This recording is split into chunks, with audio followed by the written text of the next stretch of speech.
ده هاي خلاص انتوا نحن انا هنا برا انا برا هاي خلاص انا بحتاج لي زي ساعه بكون رجعت المكتب. انا هنا في اليوين بس في البلاد دي ناسي. اي تعالوا هنا نتفاكر فيها نشوف. طه بس تعال قرب لي الكاميرا بس دقيقه طه. الله اوكي اتس اوكي. طه قرب لي الكاميرا بس شوي. انا ما فيش اقرب اثنين انه شارك. اوكي بس احمل الكاميرا ها قربها معي عشان الكابل بس. خذها على الوسط لهون. ايه روح بس بعت له اللينك بسرعه خلينا نشوف حالي. بعت له اللينك بسرعه هلا خلصني بقى لانه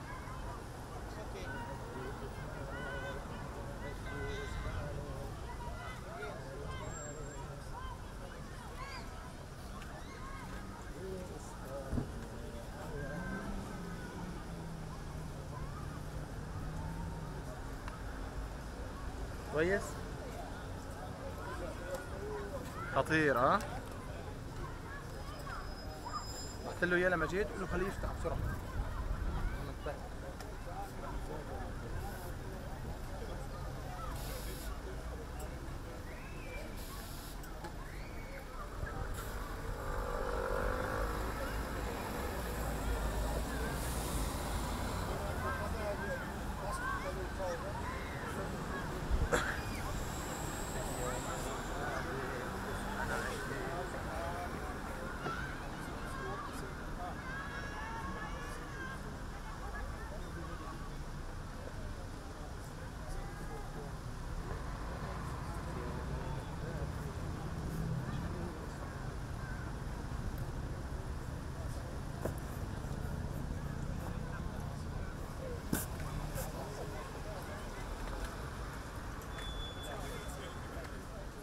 Voilà. Can you put them on one side, please? Don't dismantle them now because I want to start. بعت له اياه على الاس ام اس.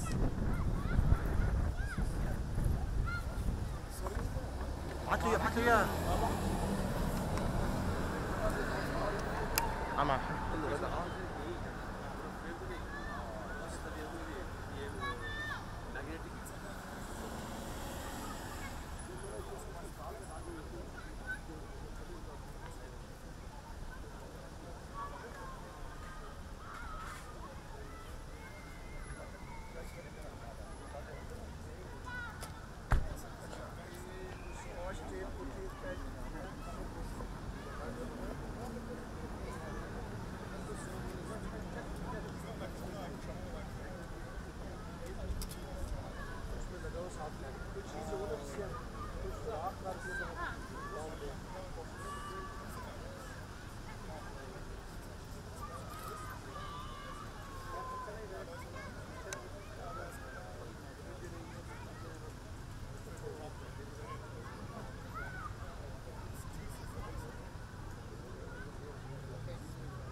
شايفين لايف على الجزيرة. شايفين الجزيرة لايف. الجزيرة اخذينها لايف. كاتبين امام الامم المتحدة دولة كاميرا. اسمعوا. لا بديك عليه.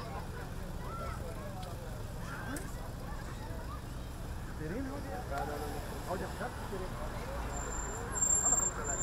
لما كويسة معي. والله انا هلا حقول لك.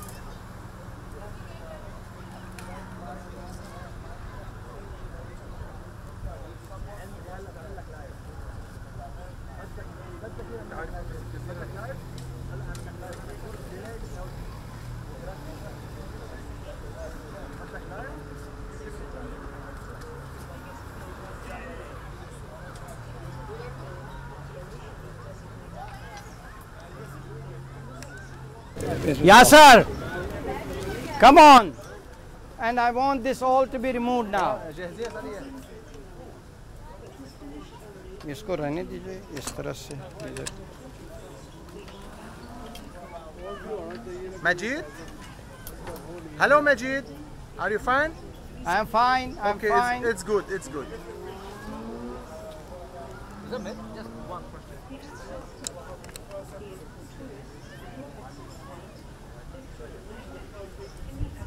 Can you please remove this rubbish now, please? Come on, leave this at the moment there, but this rubbish you remove. This is good, but you can't afford that inside. Yeah. दोमें ऐसा याद ही होता है सुचान के ये गच्छ वापस गसन बस बाकी शुन कहीं नहीं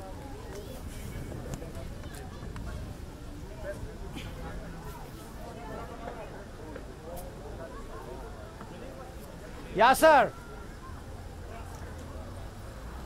हो गया जी बिल्कुल भी आपको 2 मिनट में आप तैयार देंगे चलिए ये आपने झंडे दिए थे इनको झंडे किधर हैं इनको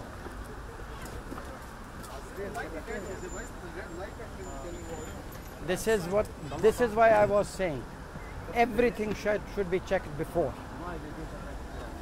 I have relied on inexperienced people. It has ended up in disaster.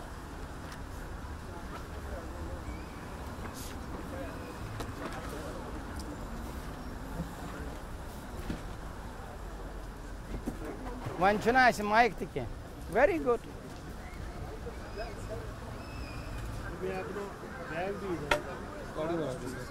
गाड़ी किधर वो गाड़ी है अब ये चीज़ें आपको लूटो नहीं है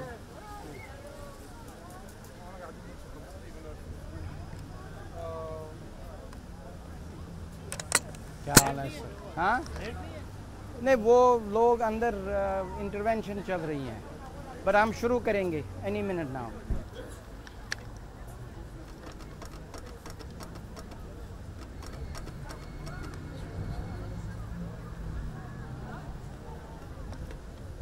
Please don't. Please you can't. طه هذا من وين بس الكاميرا عم صور أنا. Monsieur. ماذا يعطي يوم يتوي كا حبوك شكرية أشوف واپس كاروني. That is it. Live from Bourbon. Leave now. Why are you there? Do you have WhatsApp? Yeah, I send you. You kit can allow. You can. This is alive. Okay, for what TV?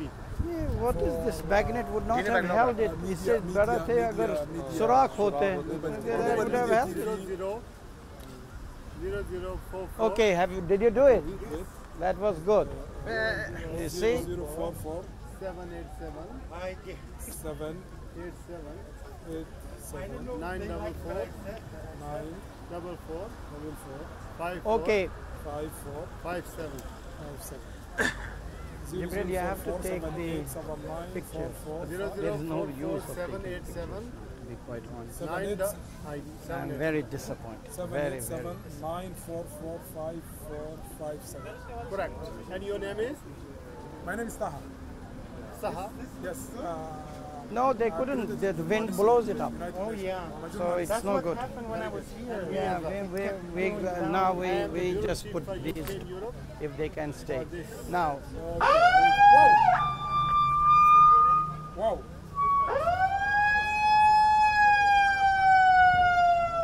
هود خرب الدنيا هودي حيتبهدل اليوم. The police. हाँ जी ये सबको आना है अभी ये इनको क्या हो रहा है अभी नहीं चल रहा है This is after.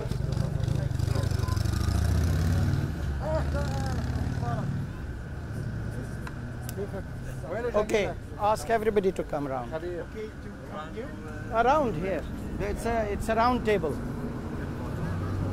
It's a round table. Hold it. يا أخي والله العظيم هذا.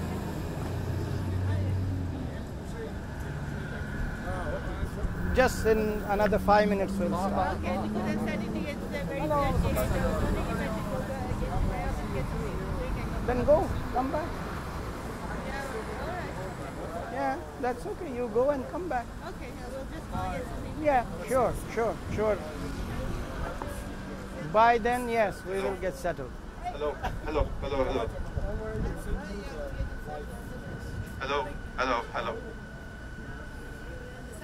लोग सर कर सक मन शुरू कर से sorry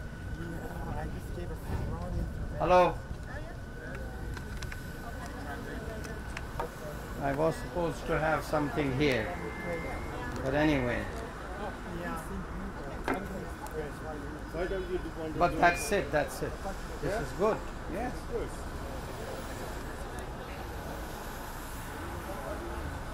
Okay, can everybody please come round now? Please. Stand. I give you a stand if you need. Yeah, please. Professional. Yeah. आप हाथ से पकड़ लो ये और ये देखो सुनो ये क्यों नहीं नहीं नहीं वो स्टैंड ला रहा है वो स्टैंड ला रहा है Yeah. Can please everybody come to the front side now, please. Please. Holding is better नहीं वो ला रहा है. Are you bringing? I'm ready. Yes, I'm ready. I'm ready. No, can you bring in a stand? Stand. Can we have the round table, please? No, there is nothing, no mic. No, I've done anything. Hello?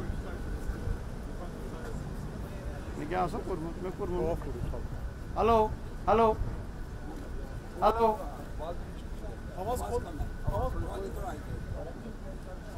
You can speak like this if you want. I will speak like this if they will. Like this, or is this? No, I can't hear anything. Okay, can please come to the forward now, please. Let's have a round table now, please. Oh, that's all right. No, not for the Marsik. For this one. Just for this. Just for this one. No, it's not very professional like this. Okay. Maybe that's good. Good for. It's professional like this. Okay. Yeah. But it may not. It may fall. For Majid. Okay. Okay. Hello. Can you hear me now? All the people. Everybody come this side, please. Can everybody come this side, please? But make sure only just put the things what are there. Hello.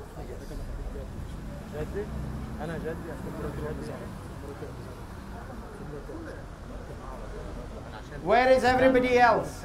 عمي انا عامل لها تغطيه جمله تعرف 500 منظمه هنا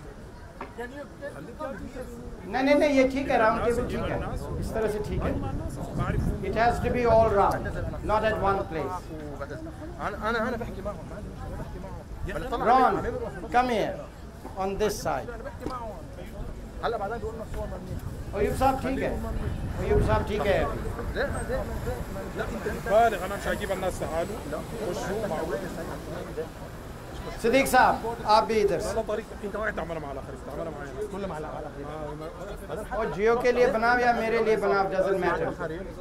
Barrister साहब I think you should be part of this rather than there. Both of the gentlemen who are sitting there.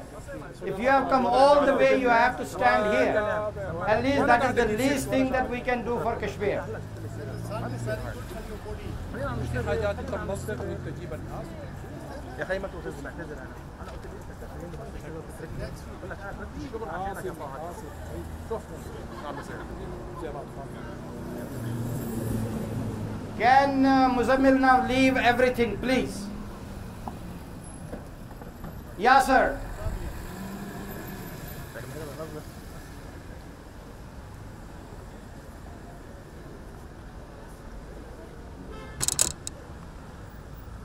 Okay, now I will take this opportunity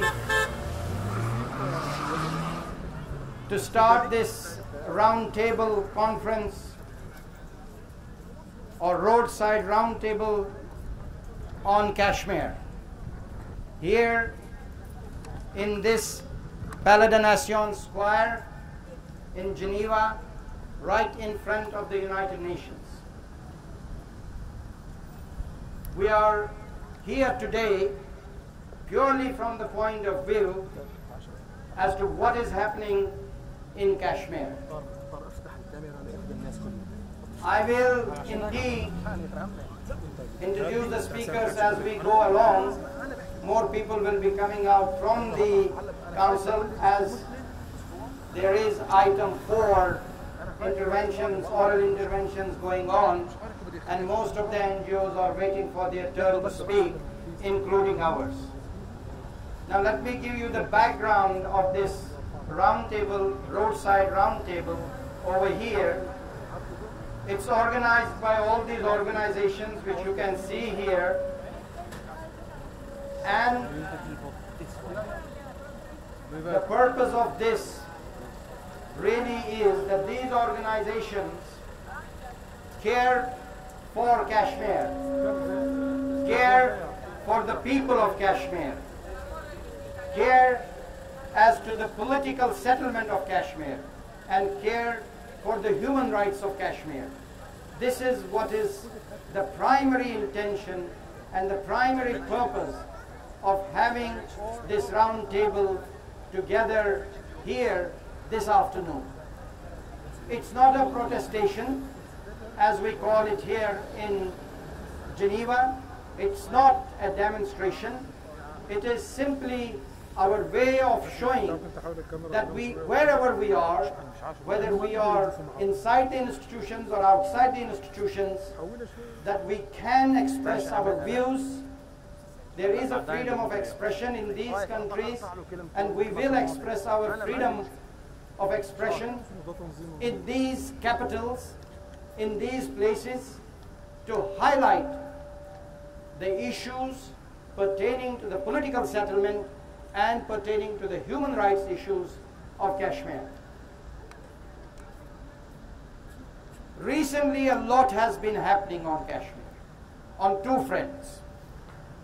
First front is really the deterioration of human rights, gross human rights atrocities, those have been taking place over the last 1 year in Kashmir. That is the first year. As a result of which we have seen very, very bad and very highly armed forces, trained armed forces being used on civilians in Kashmir. The worst part of it has been the pellet guns, the pellet shotguns. The pellet shotguns introduced in Kashmir is an item. The bullet, if it's any part of the body, it splinters on your face, resulting in either it's blinding you, or it's most likely, it is going to even kill you. So that shotgun, pellet bullet guns, has caused enormous casualties in Kashmir. And when we are talking of Kashmir, I mean Indian occupied Kashmir or Indian administered Kashmir. And that has caused uproar internationally as well as within the United Nations over here.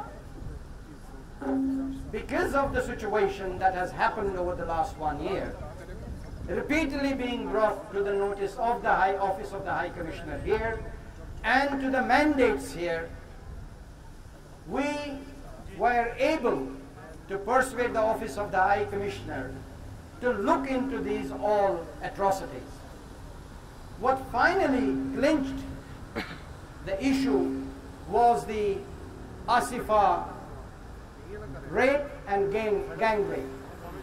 Asifa was an 8-year-old girl who was kidnapped by Hindutwata people under the banner of Bharatiya Janata Party, or BJP as is commonly known, and she was taken to a Hindu temple which is called Hindu Mandir.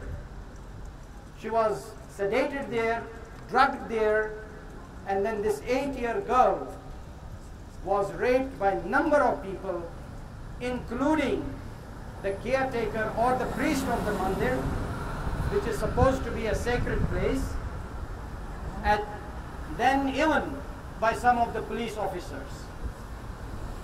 When this came to the notice of the authorities, obviously they had to act, and they did act.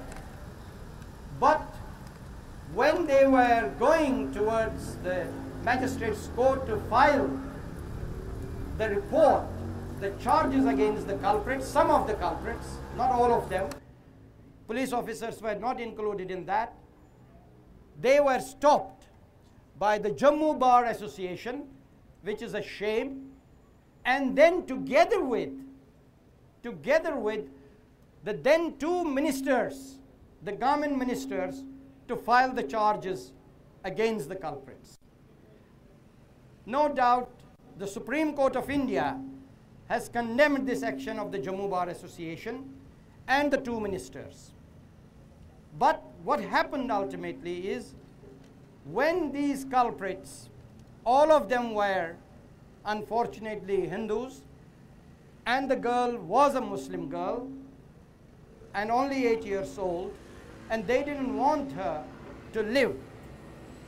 The police officer, one of the special police officer, as we are told, tried to kill her by strangling her. It didn't work, although she was sedated. Then one of the culprits, who was a juvenile, picked up a heavy stone, which we are told was about, it's all the details are in the charge sheet, picked up a stone which was nearly 2 kg, 2 kilograms, and hit this little girl, the child, twice with that stone, and that she was killed. That was reported here, this sad and very unfortunate case, and that triggered the intervention of the Office of the High Commissioner. The High Commissioner has now prepared a full-fledged report on Kashmir, presented it to the Council here at the opening of the session. In fact, it was released earlier than that, but then presented it to the session here, and it listed not only violence against women and sexual abuse, but whole raft of atrocities those are being committed in Kashmir. And that includes obviously torture, that includes inhuman and degrading treatment or punishment, that includes all sorts of,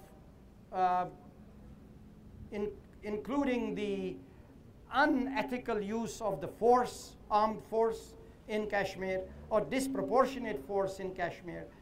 And this whole raft of report on India has been very, very dramatic and drastic against India. It is a total charge sheet against the government of India.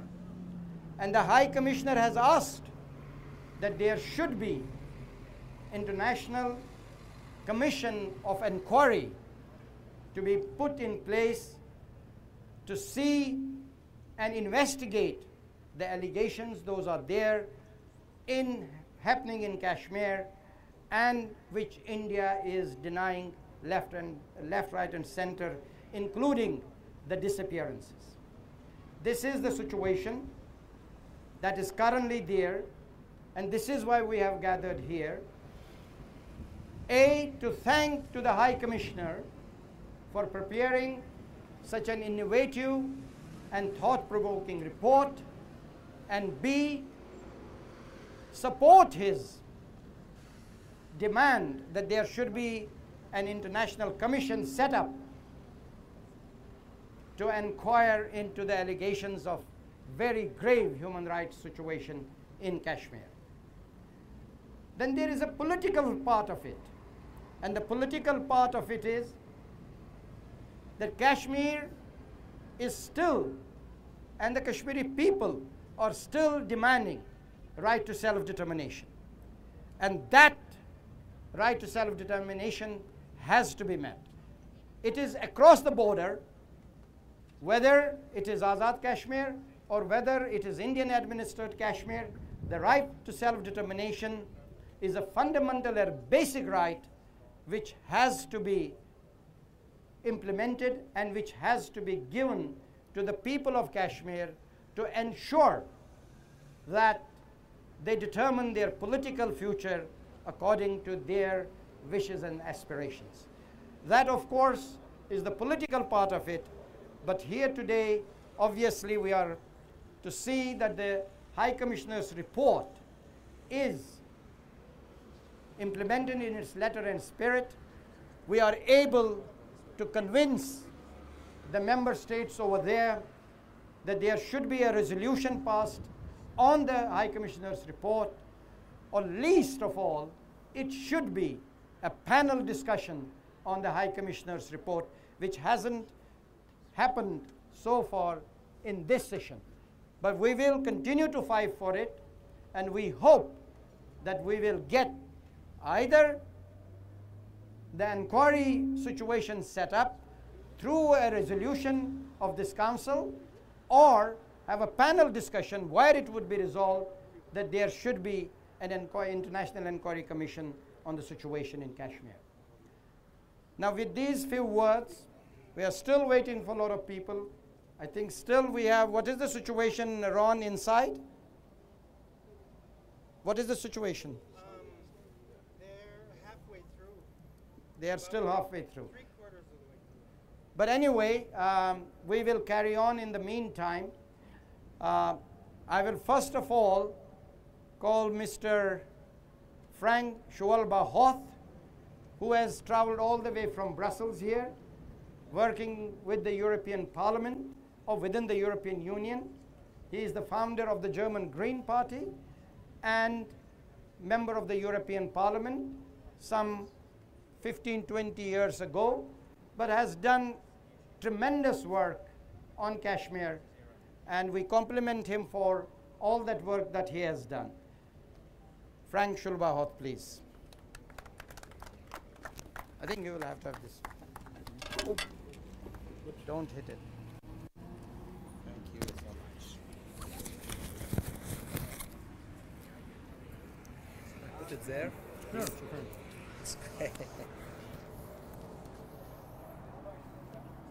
Why are these Okay. girls standing in the shadow? Okay. Okay.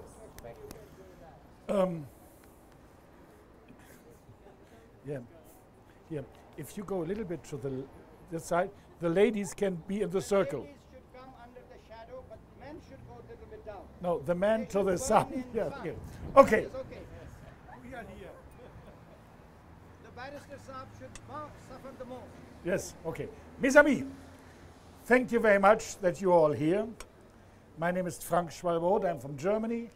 As Majid Trambu just said, I'm one of the founders of the German Green Party and the first Green MP in Germany, the first Green in the European Parliament. Then I left to be in charge of Greenpeace, and I'm doing now a lot of things. And I have one bad news and two good news. The bad news is on Kashmir. The bad news is in international politics for you, Kashmir is very, very important. It's one of your main concerns. But internationally, there are so many other interesting, terrible, important cases that you are certainly not one of the top 2, 3, or top 5 issues. This is terrible for you, terrible for Kashmir, but this is not something which cannot be changed. Therefore, it is necessary to have several efforts to put Kashmir higher on the agenda of importance. A little bit according to the Chinese proverb, if you want to make a hole in a stone, even a very profound stone, granite for example, the most effective way is the permanent drop of water on one specific point, and suddenly you make a hole. The bad news, Kashmir is not one of the top international concerns, neither in Brussels nor in the world. That's the bad news. The good news is, more than 10 years ago, suddenly this changed.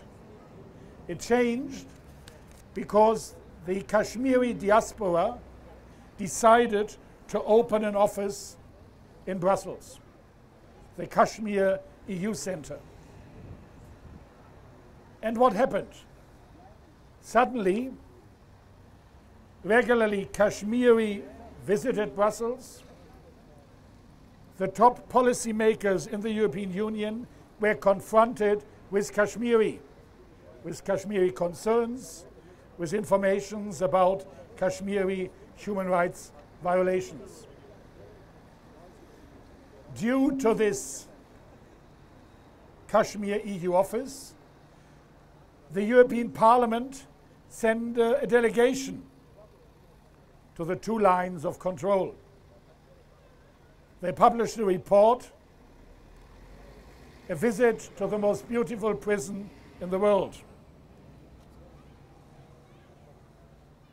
The European Parliament adopted a special report, a lot of pages, recommending practical steps, and consequence was, because it was focusing on human rights and confidence building measures, that on the Indian side, suddenly human rights violations decreased.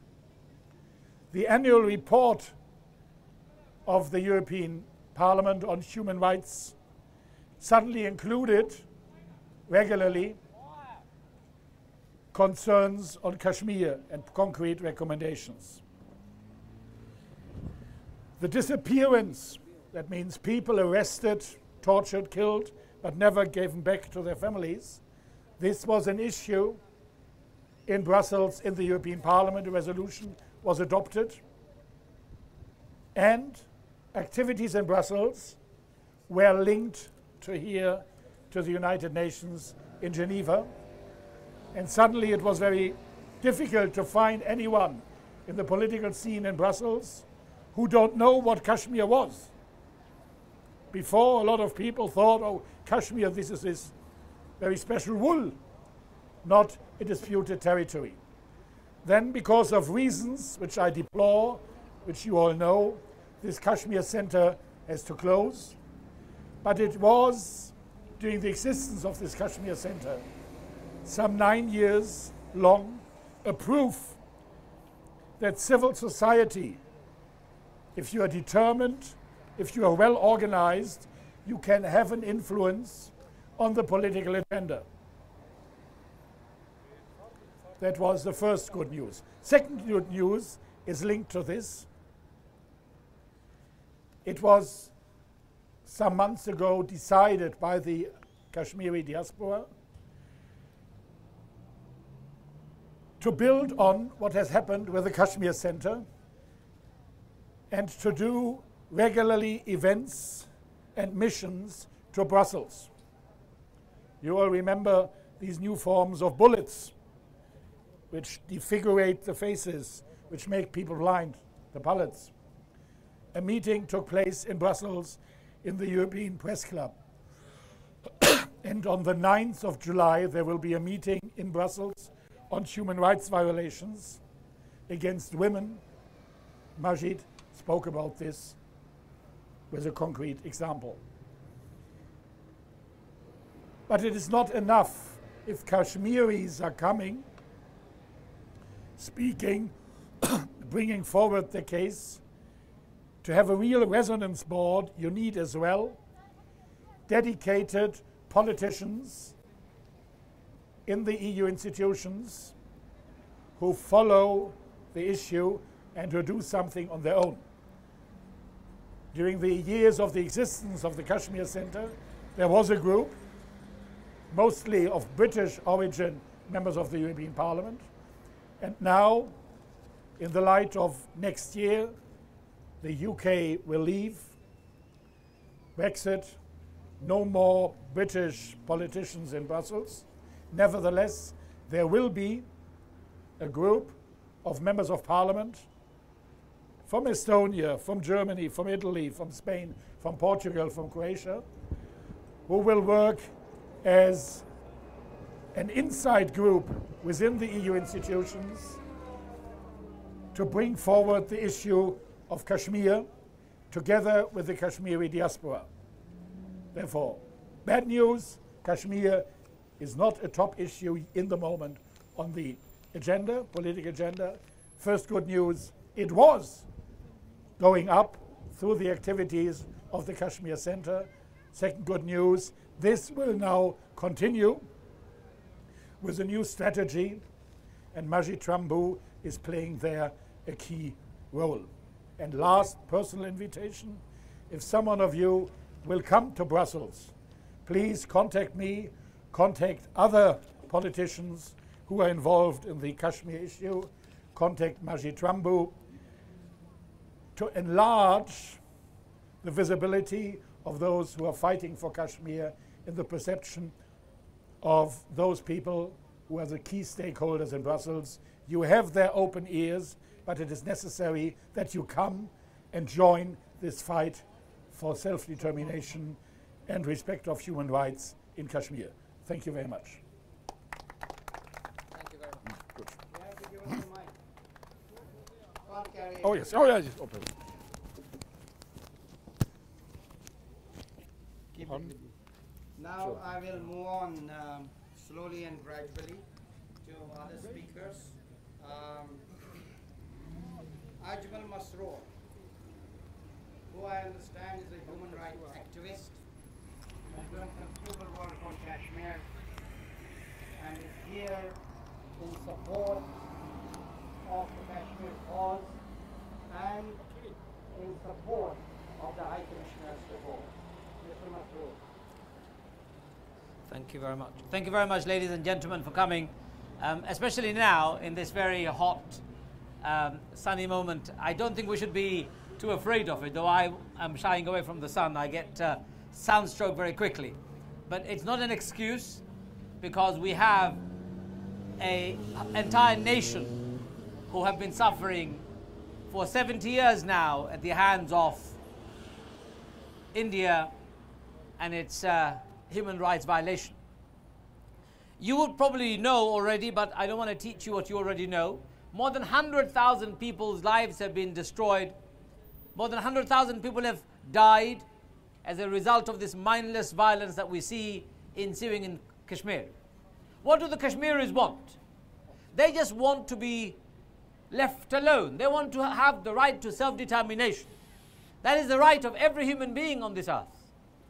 If Scottish people were given the right to self-determine and they had a referendum in which they decided not to be independent from the UK, we as the UK population accepted it.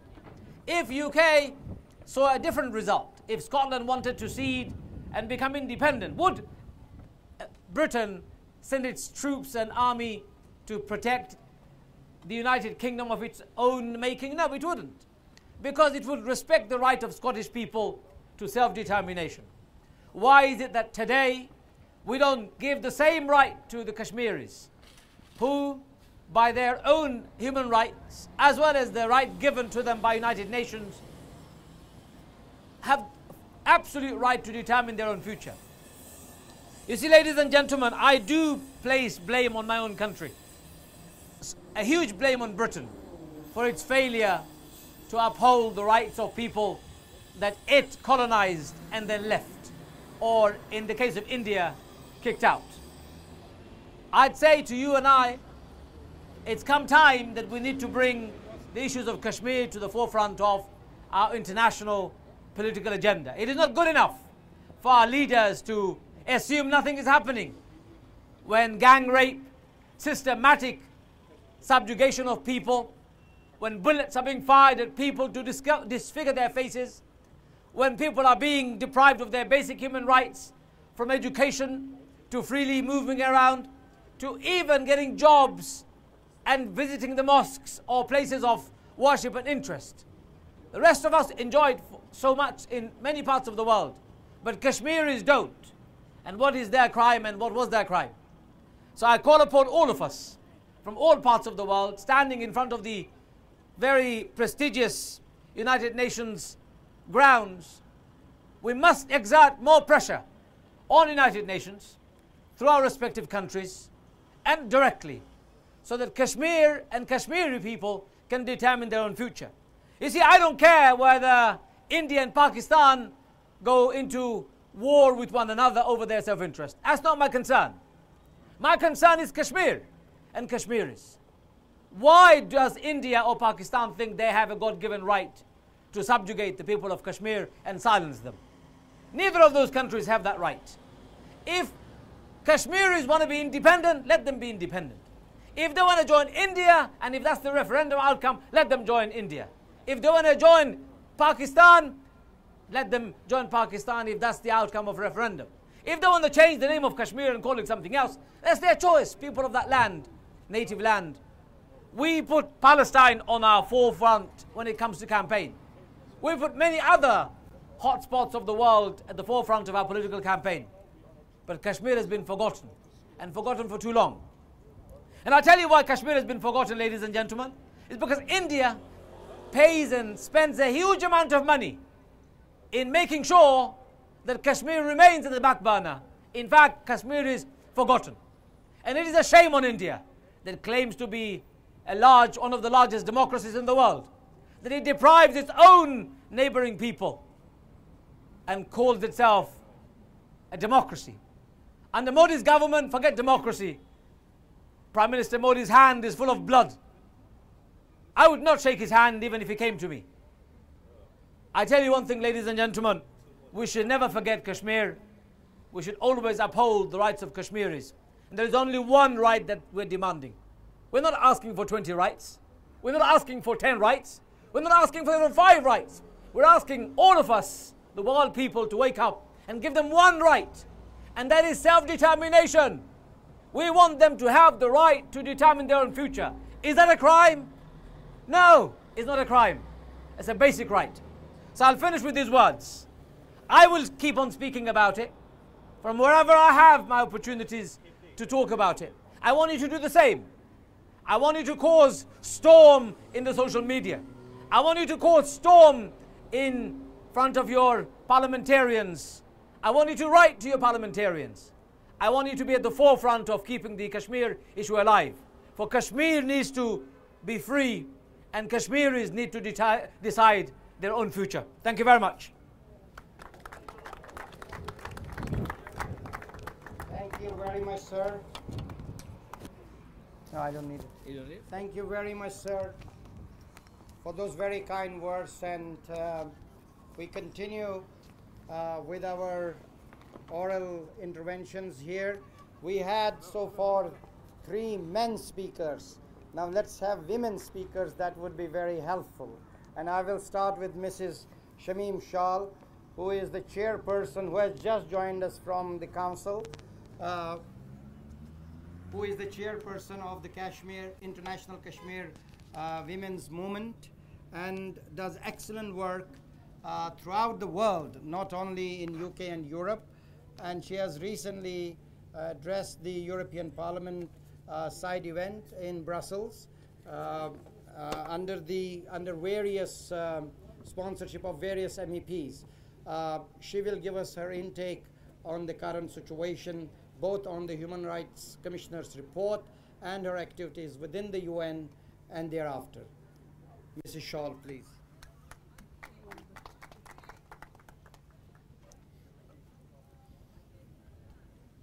Good afternoon, ladies and gentlemen. Thank you very much, Mr. Trambu, for providing an opportunity to say something about the grave situation of Jammu and Kashmir. I will not talk here what is going on every day. I will not talk about what is happening to the women and children. I will not say what is happening to the innocent people every day when they are crushed under the vehicles on the roads. I will say few words about Asifa, who was killed brutally in Jammu by Indian government, by their agents, and she is still waiting for justice. I will say something about Kunan Poshpora, who were raped in 1991, and they were not allowed for 7 days to report an FIR in the near police station. But what people are doing there under the Indian occupation, they are writing the testimonies, they are writing their stories, they are sending these stories to the UN, and we are thankful to the Commissioner for Human Rights that he has demanded for an international investigation so that everything will come openly to the international forums and to the international community what is going on in Indian occupied Jammu and Kashmir. I will say that there are more than 100,000 orphans waiting for education, waiting for their ones. There are more than 20,000 women who are widows and they are waiting for those who are in the police stations or in interrogation centers. There are 20,000 political prisoners and their families are not allowed to visit the different jails in India. There are more than 8,000 women who are titled half widows and they are waiting for their ones. Nobody knows what happened to them when they were arrested, when they were kidnapped and they disappeared. There are graveyards, disappeared persons who are sleeping in these graveyards. They are unknown and unnamed graveyards.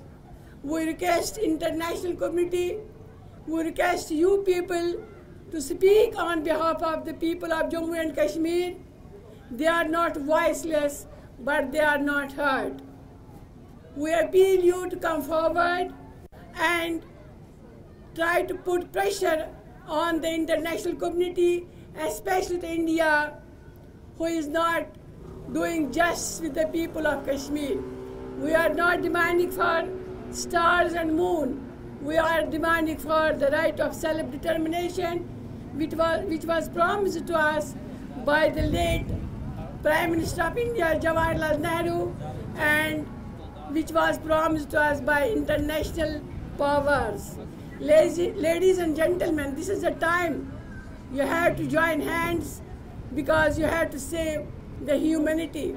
If you will not come for our rescue, there is short time that India will kill everybody because he does not need the people of Kashmir.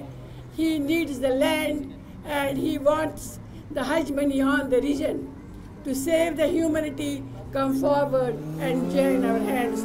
Thank you, ladies and gentlemen.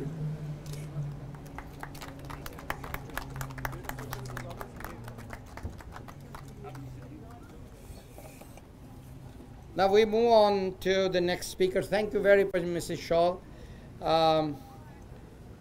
I understand Barrister Bakr Mullah is a great human rights activist, has been visiting this great institution quite frequently, and appears that he has done a lot of work over there, and I hope for Kashmir as well. So let us hear his views on Kashmir. I was looking for you, Leon. I couldn't find you. Okay, please, sir. I'm very glad to attend here in front of you to speak on behalf of Kashmiris. And I will speak from the legal point of view, as I'm a practicing barrister and my specialization is international crime. You have heard a lot from the other speakers that gross human rights are being violated in Kashmir. There is no doubt, there is no debate about that. That gross misconduct, human rights violation, crimes against humanity, and crimes against ethnic minorities, and the rapes are being committed. Not only that, we have heard that a report is being published and has been evidenced by the Human Rights Council. And that crimes against humanity on the Kashmiri people have been being committed not only over the last year, it has been being committed by the perpetrators over the last decades. The irony is that the perpetrator is now the signatory of International Criminal Court.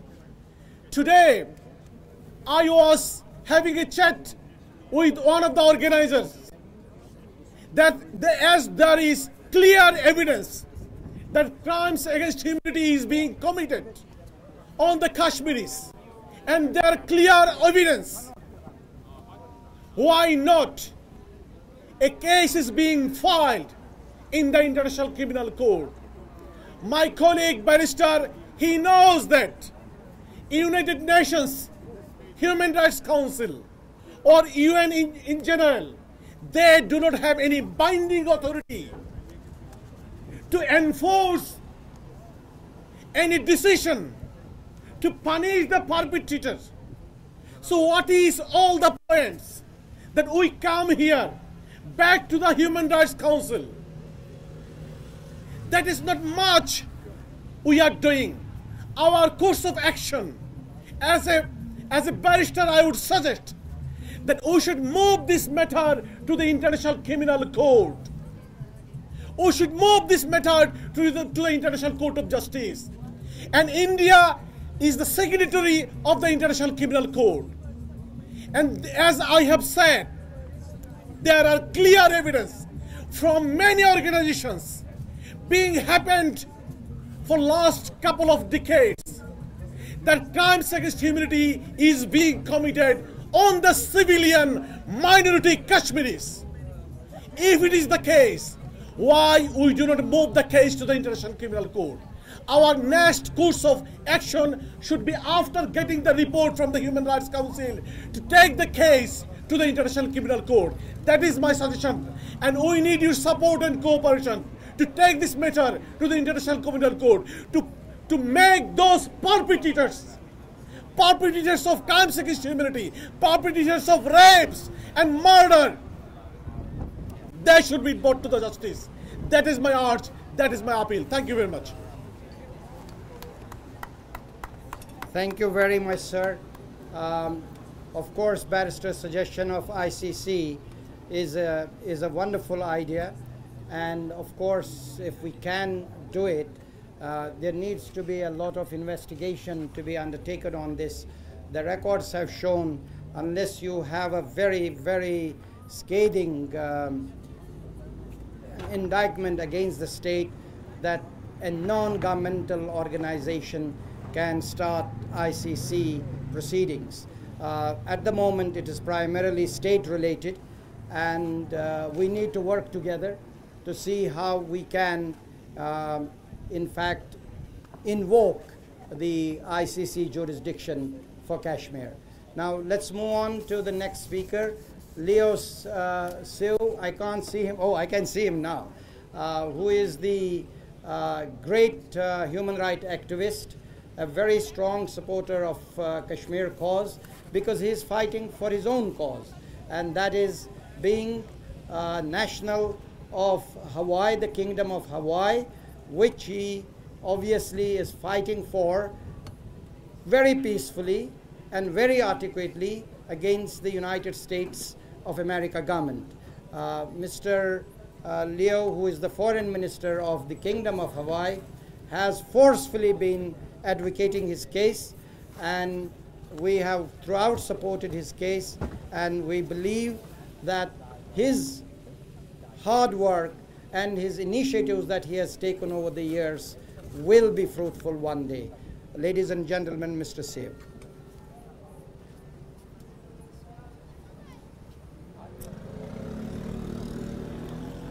Do I need to take this? Thank you very much, Mr. Trambu. I just want to say aloha to everybody, aloha kako. I bring you the greetings of my homeland and my people.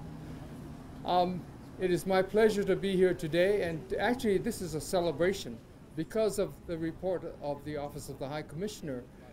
This has elevated Kashmir, the cause of Kashmir, into a much higher level than it was before. So I want to thank you for inviting me to this celebration. Former celebrations have been, or former protests have been not quite as celebratory as this is. So I just want to thank everybody for being here. It was a number of years ago that I started to come, maybe 9 or 10 years ago, that I started to attend sessions here at the Human Rights Council. And in order to inform people about our situation in Hawaii. And in doing so, of course, I ran into many other people, like the Kashmiri, like the Western Sahara, and many others, Alaskans, who are also seeking the right to self-determination. Over the years, we began to actually identify that our situation is not quite the same as others, but it's similar in many respects. And that is the principle that people have the right to determine how they should govern themselves. And a foreign country has no right to come and dictate what should happen in a country when the people are there and the people know for themselves what is best for them. So the right to self-determination covers this. However, we found that in our situation, we're not looking for decolonization or the right to self-determination to create a new country or to assert a new country, but to really to assert who we already are.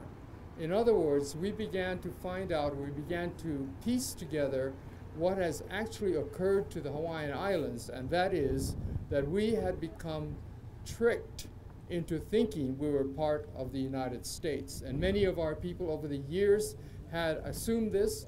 The people worldwide had assumed this. And so when I talk to people about the Hawaiian Kingdom being a sovereign, independent nation in continuity, that means it never ceased. People are very confused about it. They say, aren't you part of the United States? And we say, well, everyone believes that, including the United States, but we actually are not. And that this is a myth, and a very powerful myth that has been projected and perpetuated by the United States. But as we've been going along over the years, we find, especially here at the Human Rights Council and in other bodies of the United Nations, we find receptive ears from people, particularly those countries which had to fight for their independence over the years. So we find that those people are the ones that understand what we're going through, that we have to overcome a mythology and a misidentification of who we are in order for people to understand the violations, the international violations that are going on to our people.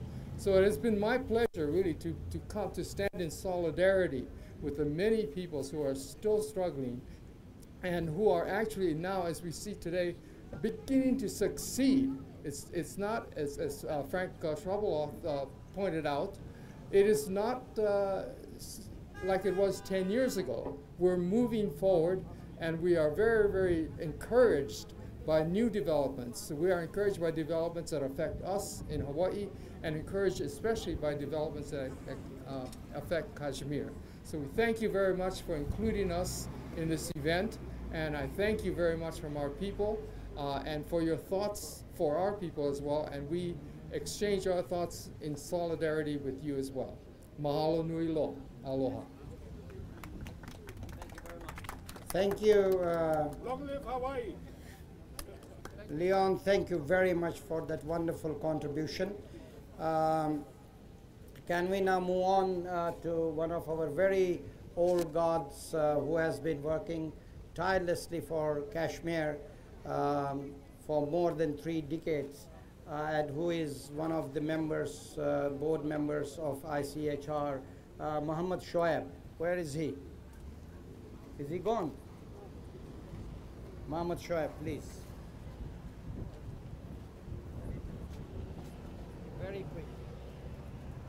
I think what the previous speaker have said, I will echo the same sentiments, that we come here every year to highlight the plight of people of Kashmir. When I come, and I always look at these words, nations unite, United Nations, but practically it has done nothing for those communities, those nations who have been under subjugation, under occupation of member of United Nations, and we have waited 70 years that the international community and the United Nations will take active part to resolve the issue of Kashmir. We have seen many human rights violations. ISFA is one of them, and since the struggle has started, it's over 100,000 people have been killed, 25,000 people have been maimed and disabled, and thousands of women were raped, and still United Nations has failed to get a grasp of what is the situation in Kashmir and what they can do. Although there are many mechanisms which Barrister Saab have kindly advocated that we should go to ICC, but unless we are part of any sovereign nation, we cannot raise these issues to these organizations. So all we can do is we hope and pray, we ask people to support us for our struggle for freedom to right of self-determination. Thank you. Thank you very much, Shoaib Saab, for that great, very precise intervention. Now I would ask very quickly to the JKLF President of UK and Europe to give his views, and then we will travel again to the foreign countries. Please, Ayub Rathore Saab. Good afternoon, everybody. We are here. The question is why we are here. Human rights violation in occupied Kashmir. United Nations reports prove that there is a human right violations in Kashmir. What we want freedom, we want right of self-determination from Indian occupied Kashmir.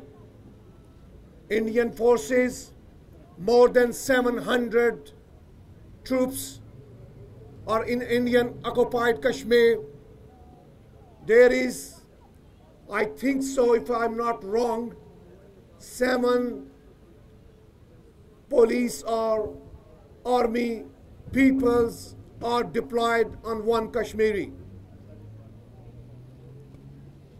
These peoples who are sitting in the United Nations, we Kashmiri every year comes here, we are asking for our right of self-determination.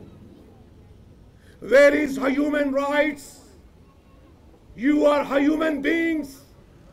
If one cat or dog is killed, then your media is on there and there's a live coverage. You peoples are why you are sleeping. We are asking you, come out and see the human right violation in Kashmir.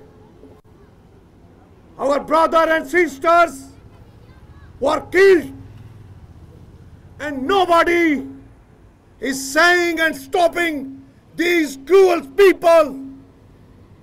The Indians are that much human right violation. There is only one example of Asfa, who is 8 or 10 years old girl. And these people who are claiming we have a big democracy in the world. I'm asking you, where is your democracy? Where is your human rights? For God's sake, don't make the world fool. We will take our right of self-determination with bless of God.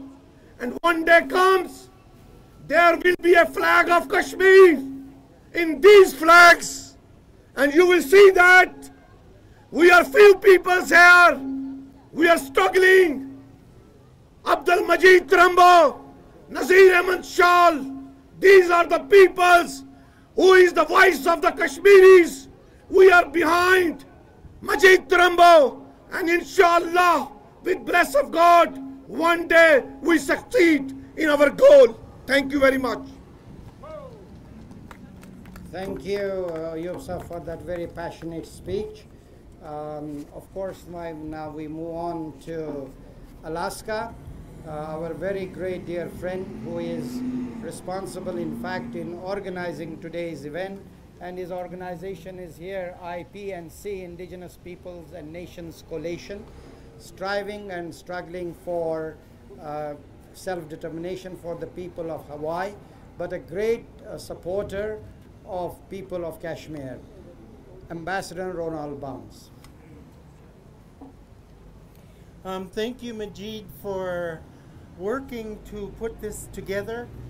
And I say congratulations to the peoples of Kashmir, to all the organizations who have worked tirelessly without seeing something in end. Even though it seems like there's nothing in sight, finally you do have something. You have a major report from the Office of the High Commissioner of Human Rights. And this is something that you have worked on and that we have supported. And so congratulations to you for your work. We cannot but deny that the right to self-determination exists for all peoples. And this means for peoples based on the United Nations study, although it might have been completed in the early 80s. This study stated that when peoples are subject to crimes against humanity, subjugation, domination, and occupation, and denied their rights, they have the right to pursue their right to self-determination. So the peoples of Kashmir, along with Alaska, along with Hawaii, and many others, have the right. We have very diligently called on the Human Rights Council to put back on the agenda the right of self-determination, which was on the former Subcommission on Human Rights, and also it is not on the current Human Rights Council, but it was on the former Commission on Human Rights. Of course, Alaska has a right of self-determination. The peoples of Alaska have never exercised our right. We are fully recognized, asserted by United States of America and by the Kingdom of Great Britain. And it has been placed in many reports. And we also share something in common with Kashmir, is 69N of the report of Alfred Morris Desaias, when he called on the United Nations Human Rights Council to send our cases to the United Nations Decolonization Committee for review, with a view to the exercise of the right to self-determination for all of our peoples. So when we work together, we can achieve something. And the win for Kashmir is also the win for Alaska. It's also the win for Hawaii. It's also the win for Western Sahara and for many other cases that go unresolved, whether or not they sit inside or are not seated with the United Nations like Palestine is. There are experts who have stated that Alaska and Hawaii's cases are so strong that we have the right, like Palestine, to simply pursue a seat at the United Nations General Assembly in New York. And that's something we will continue to pursue, although we have 1469 General Assembly resolution adopted in 1959 as something to overcome. I believe that if we work together, we can work to overcome this. So congratulations. Thank you very much, Ambassador Barnes. Now I will like to conclude this roadside roundtable by presenting you one of the main organizers of this roundtable here in Geneva, Professor Nazir Ahmad Shal, who has been tirelessly working on the cause of Kashmir almost all of his life and is still going strong and will not give up until the Kashmiris' human rights are protected and until their right to self-determination is in fact achieved. Professor Nazir Ahmad Shah, sir. That will be a vote of thanks from him as well. Barrister Abdul Majid Trambu, friends, first of all, I would like to tell you in categorical terms that this concept of roadside roundtable conference was designed by Barrister Trambu, and we successfully launched this initiative in London when Modi was on a visit to attend Commonwealth Conference. Basically, this roundtable here is a symbolic expression of the design and desire of the people of Jammu and Kashmir that they must be, their rights must be respected, that their identity must be respected, that they must also be allowed to live life like human beings. And one more aspect that needs to be understood is that the organizers of this roundtable don't believe in a political circus. We believe that there must be tangible outputs and there must be tangible results of every effort that we are making. And I think at the present time, there are some people who try to claim that UN Human Rights Commissioner has issued a report because of their efforts. I would like to tell you that people have been coming to this commission right from very early times, from 1992, and Barrister Trambu and myself, we are the people who have been coming here from that time. It is the cumulative effort of all those people who have regularly raised Kashmir profile at the United Nations. I am remembered of Dr. Ayub Thakur. He used to come here and to raise this issue not only with the mechanisms, with rapporteurs, but with Human Rights Commissioner as well. And there was a time when Mary Robinson became Human Rights Commissioner. At that particular time as well, she in fact had promised that she would do something very proactive on this issue.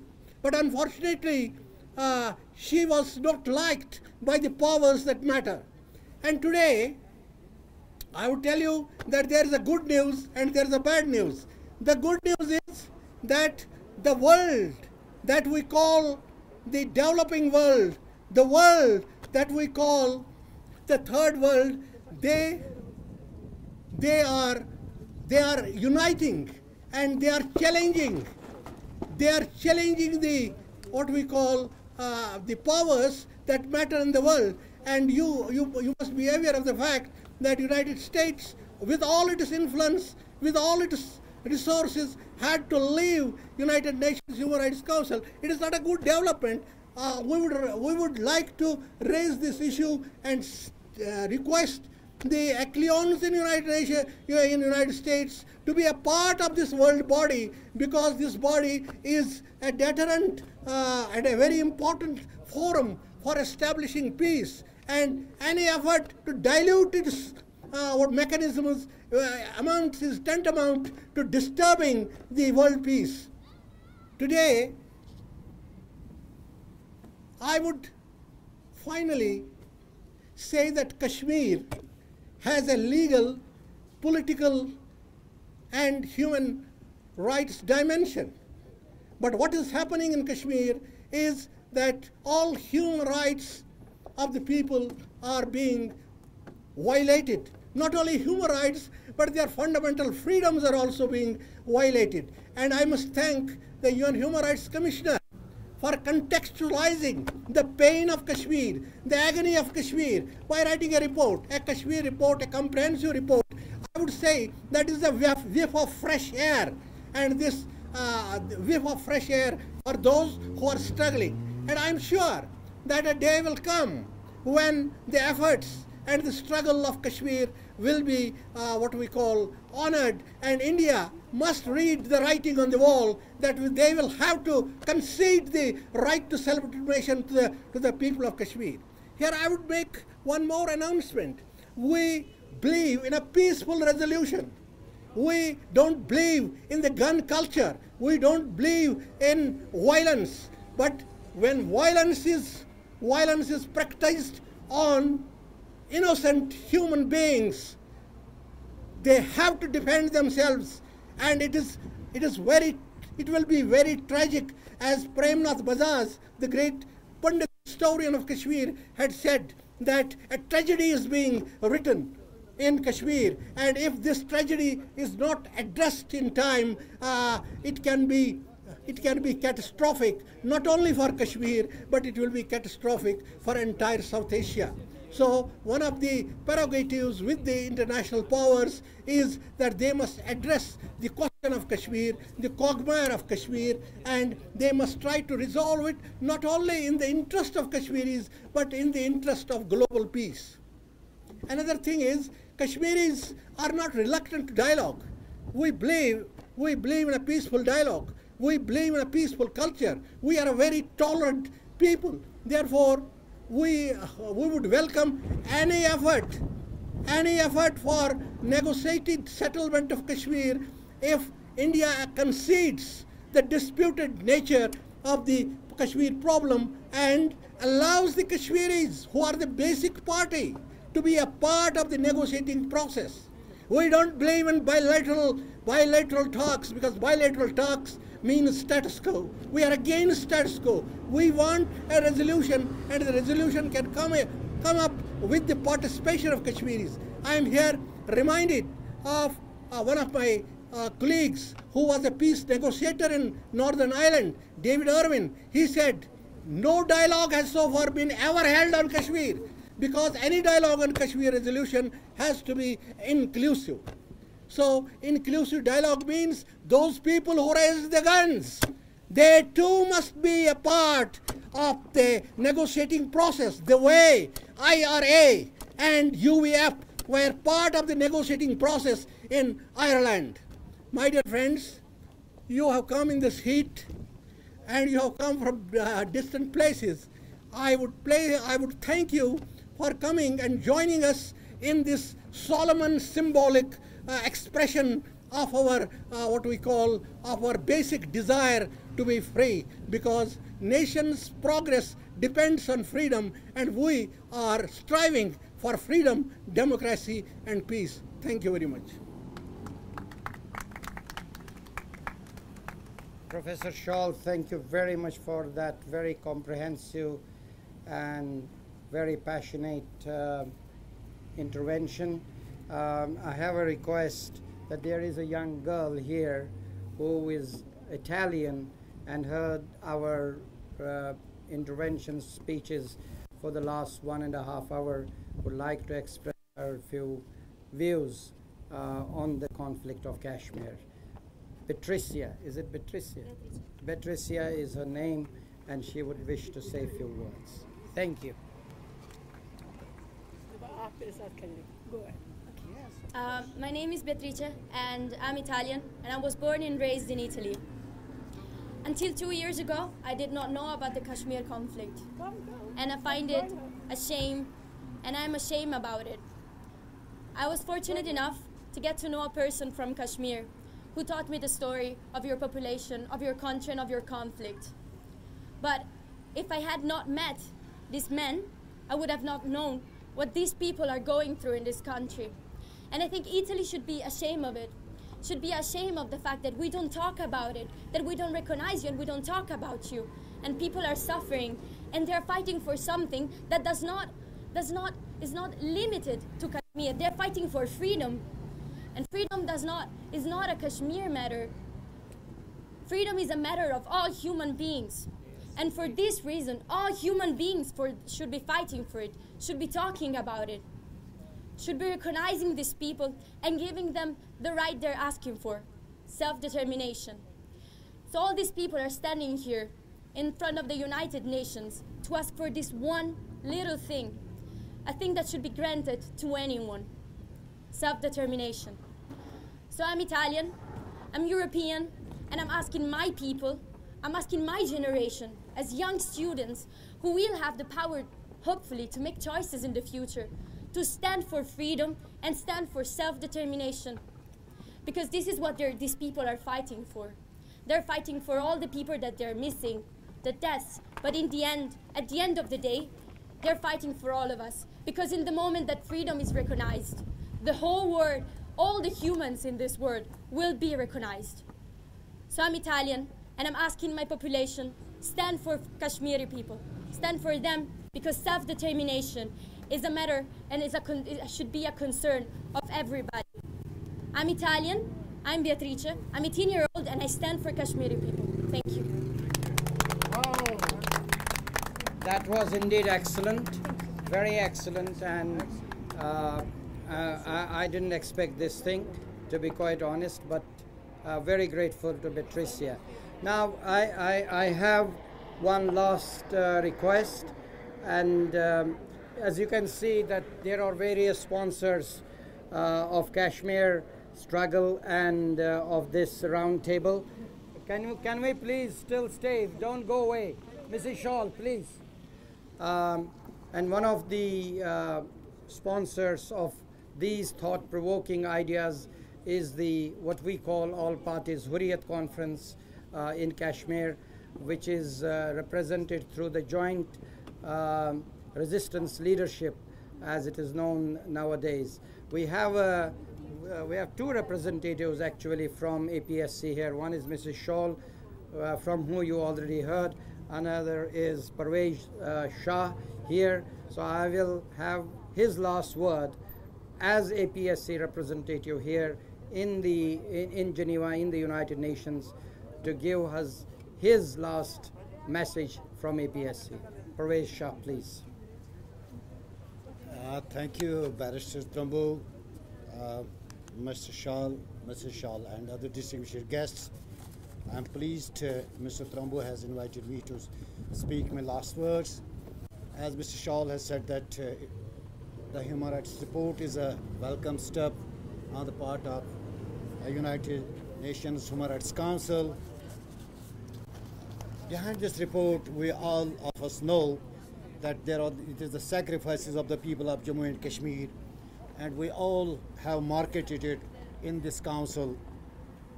And much has been done and much more we have to do. That is the Commission of Inquiry, which is very, very important. As we, all of us, work together for this report, although India tried to malign this report, but all of us, we have to work together for the Commission of Inquiries. And I hope Mr. Trambu, Shawl, and others have the potential, enough potential that they will manage the things and they will put their contributions in lessening the miseries of the people of Jammu and Kashmir. In front of Mr. Trambu, it is very, very difficult to talk because Trambu has been my mentor. He has been my teacher, but a difficult teacher. So I am always thankful to Mr. Trambu and others, which includes Altaf Wani Saab, Mrs. Shawl, Hassan Bana, and others who have contributed in this report, and especially the Jammu Kashmir Council for Civil Society from Srinagar. They worked very hard, and their names have been especially mentioned by the Human Rights Commissioner in their report. I thank you, Mr. Trambu, Mr. Shawl, and all others who are present here. Thank you very much. Thank you, Shah Saab. Now, people have been really standing here for a very long time. There are other speakers as well, but I think we should call it a day. We had articulated it. It should be ending up at 5 o'clock. Wind has not been very good to us. We have not been able to set up the whole idea of the round table the way it was envisaged. But still, thank you very much to all of you for being here, for standing in this sun. There were a few other journalists who have left now, but we are very grateful to all of you. The struggle for Kashmir will continue. The struggle for the people's human rights will continue. the struggle for self-determination for the people of Kashmir will continue now, in future, and will remain in the process until all these are achieved. And with this, I will conclude this roundtable at Geneva, and I thank you, all of you. Thank you. Kashmir Paindaba. इधर आ जाओ तो एक photo